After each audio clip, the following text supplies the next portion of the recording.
Il 4 gennaio inizieranno i saldi della stagione invernale. Sentiamo cosa ne pensano i commercianti, quanta gente si aspettano e soprattutto se per loro è troppo presto oppure è un momento giusto per approfittarne. Allora, il periodo è andato molto bene, ci aspettiamo un bel po' di gente dal 4 perché comunque ci sono tante belle cosine e niente, dai, speriamo bene. Secondo voi è troppo presto il 4 gennaio come data?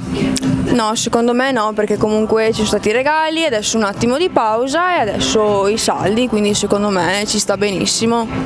La stagione non è andata abbastanza bene, sotto Natale soprattutto non siamo stati scontenti. I saldi iniziano un po' troppo presto secondo me, però d'altronde non si può evitare, se hanno deciso così si va così e speriamo che vada altrettanto bene, insomma. La stagione è andata abbastanza bene e da questa stagione ci aspettiamo molti altri clienti.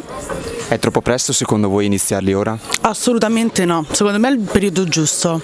Allora, la stagione è andata molto bene, abbiamo avuto un bel po' di clientela e speriamo continui così con i saldi. Secondo te è troppo presto? Secondo me sì, farei un po' aspettare le persone, però ci aspettiamo un bel boom anche quest'anno. Allora, la stagione è andata bene, abbiamo delle grosse aspettative per i saldi e speriamo che vengano anche rispettate. Il prodotto c'è, noi siamo pronte per vendere e essere a disposizione del cliente e speriamo che anche loro siano collaborativi. Secondo voi è troppo presto per iniziarli? No, potrebbero già iniziare. Purtroppo però prima del 4 gennaio non possiamo fare niente, quindi ci accontentiamo, dai.